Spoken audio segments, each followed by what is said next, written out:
Dubai থেকে Abu Dhabi গেছিলাম ঈদের সময় একটা সার্কাস দেখতে। সার্কাস দেখার পুরো এক্সপিরিয়েন্সটা থাকবে আজকের ভ্লগে। স্কিপ না করে পুরো ভ্লগটা সবাই দেখো আর ছোটোবেলাকার মতন সার্কাসটা একদম এনজয় করো। আর আমি কিন্তু রয়েছি 500 সাবস্ক্রাইবার্সের খুব কাছে, তাই যারা নতুন আসছো তারা কিন্তু একটা সাবস্ক্রাইব করতে ভুলো না। Our hearts beat to the city streets. We began to feel the fire. এইবারে ঈদের টাইমে আমরা দুদিন গেছিলাম আবুধাবি। উদ্দালকের কলিগ দাদা মনোজদার ফ্যামিলির সাথে ওদের গাড়িতেই। যেহেতু ঈদে এখানে প্রায় এক সপ্তাহ ব্যাপী ছুটি থাকে, তাই ছুটিটা ইউটিলাইজ করে আমরা নানান রকমের প্ল্যান বানিয়েছিলাম।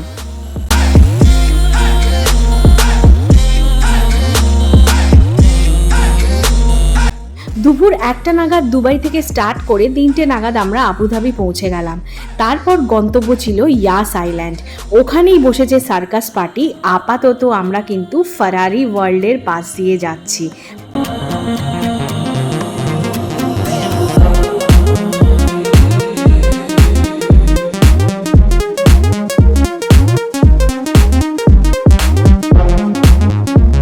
এই দূরে যে অডিটোরিয়ামটা দেখা যাচ্ছে এইটা হলো ইতিহাদ এরিনা। এখানেই কিন্তু হয়েছিল অরিজিৎ সিংয়ের শোটা। আর আমাদের গন্তব্য মানে যেখানে সার্কাস হচ্ছে সেই জায়গাটাও কিন্তু আমরা পৌঁছে গেছি। তো আমরা এখানে 1 ঘন্টা আগে পৌঁছে গেছি। এখানেই ওই সার্কাসটা হবে। তো এটা হচ্ছে একটা water circus, the first travelling water circus in the middle east. তো অবভিয়াসলি খুব ইন্টারেস্টিং হতে চলেছে, বাট আমরা 1 ঘন্টা আগে পৌঁছে গেছি। যারা দুবাইতে এসে নানান রকম অ্যাক্টিভিটিস করতে চাও তারা এই যে প্ল্যাটিনামিস্ট আর হেড আউট এই দুটো অ্যাপে মোটামুটি নজর রেখো, তাহলেই সমস্ত কিছু ইনফরমেশন পেয়ে যাবে। টিকিটস নিয়ে ফলো আপ করতে পারবে।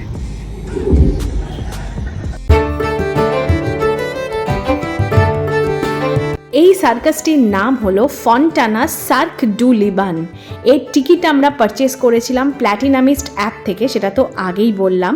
আর ডিটেলসগুলো আমি তোমাদের সাথে শেয়ার করলাম একদম স্ক্রিনে। তার সাথে বলেও দিই, এপ্রিল 7 থেকে জুন 20, 2024 অবধি কিন্তু এই সার্কাস আবুধাবির ইয়াস আইল্যান্ডে সার্কাস টেন্টে দেখা যাবে।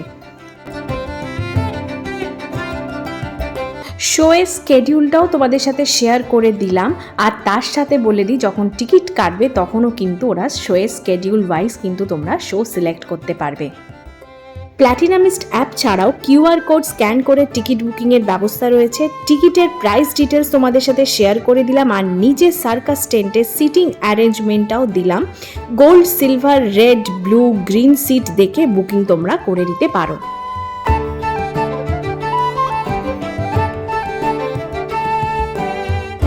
আমাদের টিকিট অলরেডি অনলাইনে প্রিবুক করা ছিল, তাই আমরা জাস্ট টিকিটটাকে স্ক্যান করে নিয়েই কিন্তু রেড কার্পেট ধরে এগিয়ে চললাম মেইন সার্কাস টেন্টের দিকে।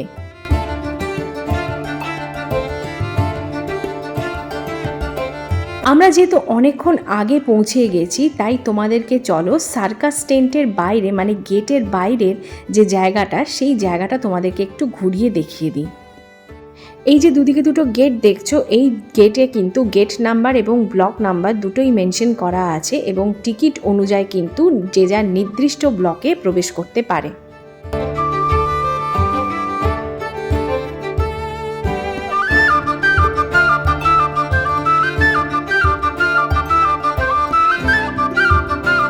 আমরা রেড টিকিট বুক করেছিলাম। আমাদের টিকিট প্রাইস পড়েছিল 280 পার হেড।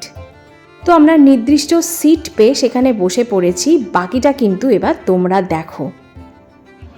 সার্কাসের ক্লিপিংগুলো শেয়ার করার উদ্দেশ্য কিন্তু আমার দেশের মানুষের কাছে বিদেশের সার্কাস সম্পর্কে একটা ধারণা দেবার জন্য। দুবাই বা আবুধাবিবাসীদের রিকোয়েস্ট করব, তোমরা একবার ডেফিনেটলি দেখে এসো। It's two amazing. আর আমি জাস্ট কিছু ক্লিপিং শেয়ার করছি। পুরো সার্কাসটা কিন্তু টোটাল 2 আওয়ার্সের। তাই তোমরা কিন্তু আমার সার্কাস দেখে আর দেখার দরকার নেই সার্কাস, এটা কিন্তু ভেবো না। প্লিজ যাও, গিয়ে দেখে এসো।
Hi,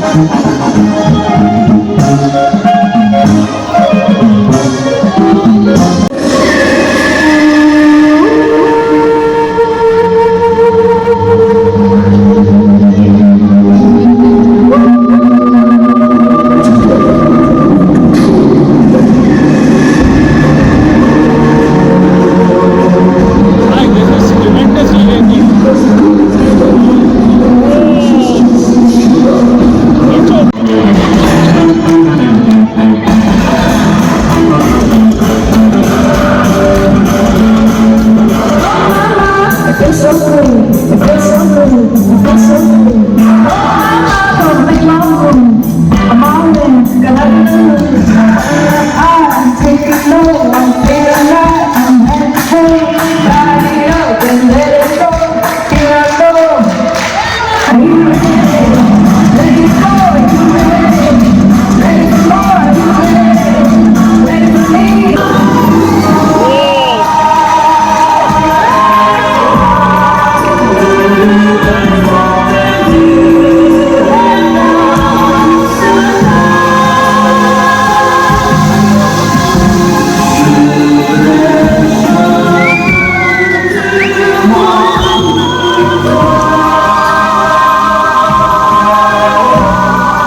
মন্টানা সার্ক কিন্তু আমার দেখা একটা অসাধারণ সার্কাস।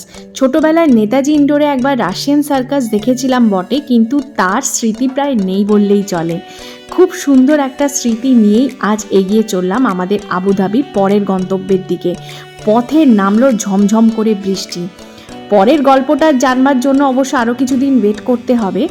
কেমন লাগলো আজকের ব্লগটা আমাকে ডেফিনেটলি জানিও। যদি ভালো লেগে থাকে তাহলে লাইক, কমেন্ট, শেয়ার করো। নতুনরা প্লিজ একটা সাবস্ক্রাইব করে দিও, কারণ আমি 500 সাবস্ক্রাইবার্সের খুব কাছে। দেখা হবে পরবর্তী একটা ব্লগে। আজকের মতন বাই বাই।